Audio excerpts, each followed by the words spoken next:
Sean Hannity addressed the issue of Joe Biden's decline last night on his show when he had a member of the Biden White House, someone who worked with First Lady Jill Biden, on. And you got to see how Hannity handled this guy when he tried to deny ever seeing any kind of decline. It is a masterpiece. And we're going to get to it in a quick second. But first, you got to see this guy, Bill Clinton. He was asked specifically, face to face, you saw Joe, you worked with Joe, you dealt with Joe. Are you going to tell me you never saw any problem with Joe Biden? Are you, Bill? Speaking of aging, there's this book that came out that talks about Joe Biden and the people around him seeing that he had cognitive and physical decline. Did you ever have a moment with him where you thought maybe he was unfit to run for president? No. I thought he was a good president. The only concern I thought he had to deal with was, could anybody do that job until they were 86? And we'd had several long talks. I had never seen him and walked away thinking he can't do this anymore. He was always on top of his brief. You never saw any cognitive decline? So I didn't know anything about any of this, and I haven't read the book. I saw President Biden not very long ago, and I thought he was in good shape. But the book didn't register with me because I never saw him that way. Why didn't you read the book? I didn't want to, because he's not president anymore, and I think he did a good job. And I think we are facing challenges today without precedent in our history. And some people are trying to use this as a way to blame him for the fact that Trump was reelected. Okay. Actually, he's kind of right about that last part. The whole thesis of this book is it's terrible. Trump would have never gotten elected if Biden had just stepped down. And they're denying the reality of the real problem there. You can tell by the smile on old Bubba's face. I mean, you may not like Bill Clinton. I certainly don't. I think he's a despicable human being, but he is an extremely talented politician. Oftentimes, those two go hand in hand. Extremely talented politician, awful human being. Two sides of the same coin. So Bill Clinton claims that he never, ever, ever, not once, ever saw any problem with Joe Biden's cognitive awareness or abilities or anything. I mean, Bill Clinton, you can totally take his word for it, right? Of course, Bill Clinton also promised us that nothing was going on here. So maybe we can't take his word for it. It's interesting, though, watching Bill Clinton in this interview. It bears noting that Bill Clinton was elected president 33 years ago. And Bill Clinton is still younger than Joe Biden. Think about that for a minute. It was over 3 decades ago when Bill Clinton won the presidency, and he is still younger than Joe Biden. In fact, you really want to blow your mind as you reflect on how Bill Clinton just came across in this interview that you just saw. Bill Clinton is the same age as Donald Trump. Is there any comparison? Any at all? Well, it's funny I should mention Donald Trump's age in comparison with that feeble, barely audible, and somewhat out of touch Bill Clinton that you just saw. And of course, the mashed potatoes for brains Joe Biden we've just endured for the last 4 years. Because Simone Sanders over on MSNBC, well, she's suddenly found a newfound concern over the cognitive and mental capabilities of a president of the United States. But it's not Joe Biden, mind you. This woman actually worked in the Biden White House. She was one of the communications director for Kamala Harris that went through that revolving door of people who couldn't work with that horrible woman. Simone Sanders thinks that the real concern is Donald Trump's cognitive ability. I have to ask who's actually making the decisions. Who is actually running the country? Everybody wants to say Joe Biden wasn't running the country. I know for a fact he not only read his presidential daily brief, he was engaged in the meeting, he asked questions, and he gave directives. Donald Trump won't even bother to read the iPad. Well, especially She cannot be serious. Listen, again, I think the theme of the day here is that they got nothing against Donald Trump, so they're just going to lie and lie and lie and lie and throw every lie against the wall and see if something sticks. But yeah, we don't know who's running the country right now, says a woman who worked in the Biden administration, that she's worried that there are other people running the country right now. Can I just pause the narrative of this segment for a quick moment? I just want to reflect on something really quickly, because a couple of months ago, MSNBC sort of juggled their primetime lineup, and it was determined that this show right here was going to be a successful primetime news and political analysis show for the MSNBC audience. It's only 15 seconds. Can we just watch this again and marvel at the programming genius of whoever it is running MSNBC right now, that they offer this as their primetime news product? Just watch it one more time with me. Especially when I have to ask who's actually making the decisions. Who is actually running the country? Everybody wants to say Joe Biden wasn't running the country. I know for a fact he not only read his presidential daily brief, he was engaged in the meeting, he asked questions, and he gave directives. Donald Trump won't even bother to read the iPad. well, I mean, honestly, you're flipping the channels. You want to see what's going on over there, what they're talking about during a commercial over on your favorite cable news channel. How long do you keep it on there until you flip away? Would you have even made it that far? Other than, just sort of rubbernecking like you're passing an accident on the freeway. Good God, that's awful. They deserve to plummet in the ratings the way that they are, and they are. Meanwhile, once you flip back to one of your favorite stations, it may land you here at Fox News. A lot of people like that channel.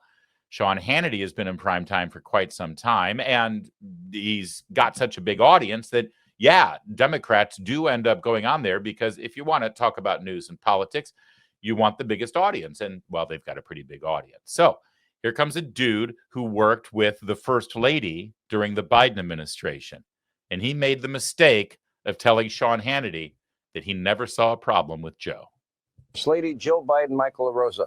Michael, you're going to come on this program and you're going to look America in the eye, and you're going to tell us that you did not see any cognitive decline in Joe Biden, because we saw it, we chronicled it starting in 2019. You're going to tell us that? Well, I am, because I've been very consistent about that, Sean, with all of your colleagues on all of the Fox News programming since I left the White House and at the end of 2022, that my 3 years Michael, let me interrupt you. In the White House. Michael. Yes. Yeah. I don't believe you.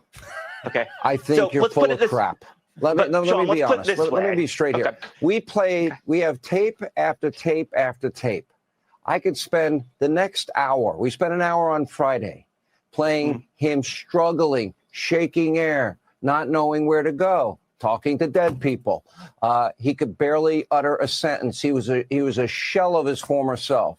Now, either you don't have eyes to see or ears to hear, or you're just, politically blinded, if I'm going to be charitable, or just a political hack. But you can't say you didn't see it. I don't believe you. Okay, so Sean, you have the highest rated programming on Fox News, on the highest rated cable network. And in 2019 and 2020, the American people saw the same thing and had the same access that you did.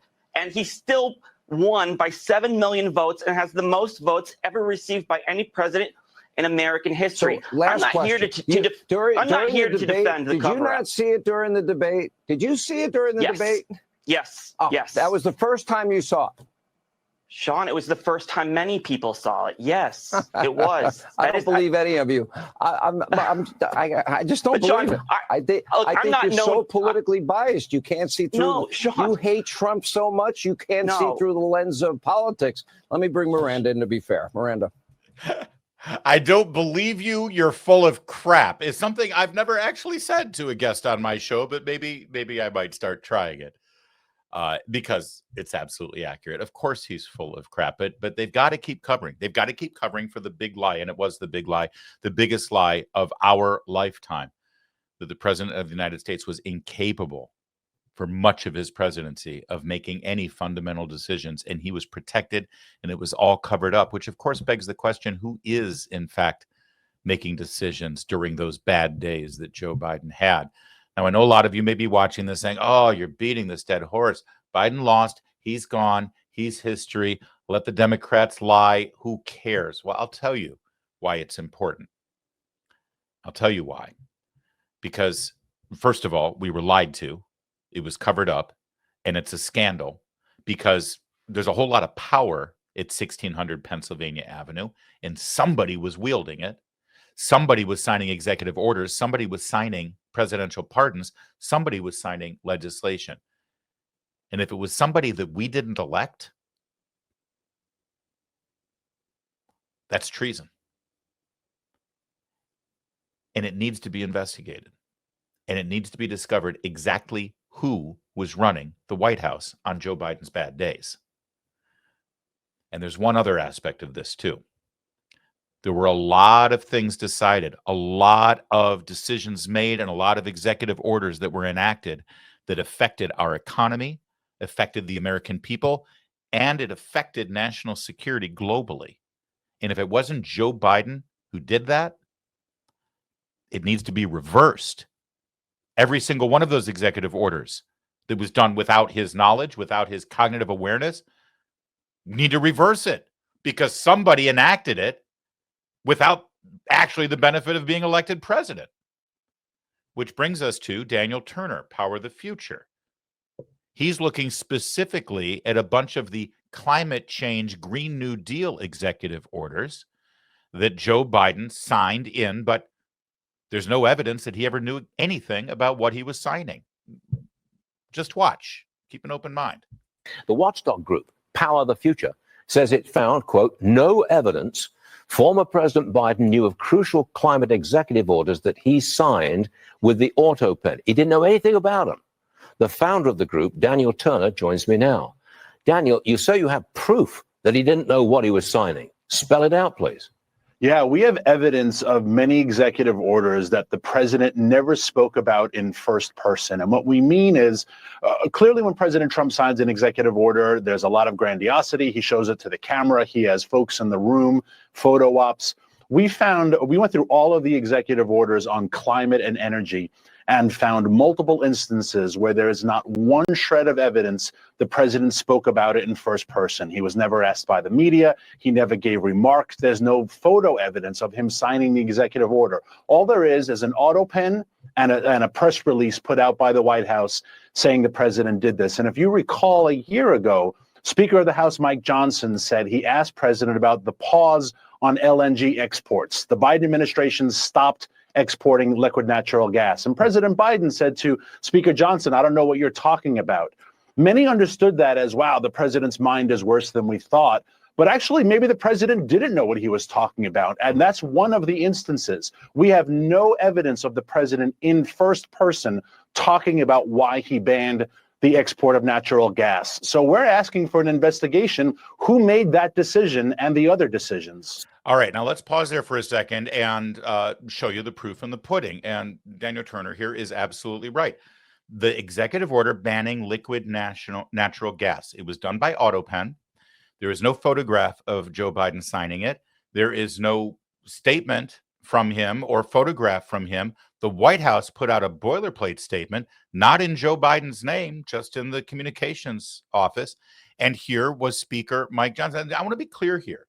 Not only did this handcuff American energy companies from exporting something that we have here in abundance, liquid natural gas, it also forced Europe to get that liquid natural gas from Russia, which fueled the war against Ukraine. This is a major, major decision that was made. And here's Mike Johnson reflecting on that very conversation. Why did you pause LNG exports to Europe? Like, I don't understand, liquefied natural gas is in great demand by our allies. Why would you do that? Because you understand, we just talked about Ukraine. You understand you're fueling Vladimir Putin's war machine because they got to get their gas from him, you know. And he looks at me stunned with this, and he said, I didn't do that. And I said, Mr. President, yes, you did. It was an executive order, like, 3 weeks ago. And he goes, no, I didn't do that. And he's arguing with me. I said, Mr. President, respectfully, could I go out here and ask your secretary to print it out? We'll read it together. You definitely did that. And he goes, oh, you talk about natural gas. Yes, sir. He said, no, you misunderstand. He said, what I did is I signed this thing we're going to conduct a study on the effects of LNG. I said, no, you're not, sir. You paused it. I know. I have the export terminals in my state. I talked to those people this morning. This is doing massive damage to our economy, national security. It occurred to me, Barry, he was not lying to me. He genuinely did not know what he had signed. And I walked out of that meeting with fear and loathing because I thought, we're in serious trouble. Who is running the country? Like, I don't know who put the paper in front of him, but he didn't know. Why? Yeah, he didn't know. And by the way, the only thing that I would amend to Speaker Johnson's statement here when he says he doesn't know what he signed, I don't think he signed it. If the auto pen was used, then Joe Biden didn't even sign anything. He didn't know anything about it. And he was told that they're going to do a study on liquid natural gas. Are you putting the pieces together here yet? And you really think this is just politics, that we're just trying to, kick a guy while he's down and, he's got cancer, so let's just be... No. This is about our republic. This is about our Constitution. This is about people making decisions without the knowledge of the guy who actually won the election. Major decisions. Back to Daniel Turner on Fox Business. So follow this through. You investigate. Is it possible that these executive orders would be declared null and void if you can prove in the investigation that Biden didn't know what he was doing? Absolutely. And most of them have been already overturned by the current administration. But as you know, every time President Trump signs an executive order, a judge somewhere declares that invalid. So I think those Biden executive orders are null and void. But it's more than that, because now you have people impersonating the president, acting in the president's name. And, we hear a lot about threats to democracy and unelected bureaucrats. Elon Musk, unelected bureaucrat. Talk about unelected bureaucrats, Stuart. Who are these people who decided what Joe Biden's energy policy was? Yep. Okay, last one. Is this the end of the auto pen? I think it has to be. Auto pen signing a declaration saying tomorrow is Stuart Varney Day, which I hope you get one day. I mean, that's fine, right? Birthday cards for grandma are fine. But when you have something as serious as banning offshore drilling, right? Think about that. Right. Banning offshore drilling, that has to have wet ink, and that has to have evidence of the president doing it himself. Amen. Good job there, Daniel Turner. I appreciate that. And you're 100% right. This is super serious, and it does need a full investigation, not just from the Justice Department, but also a congressional investigation.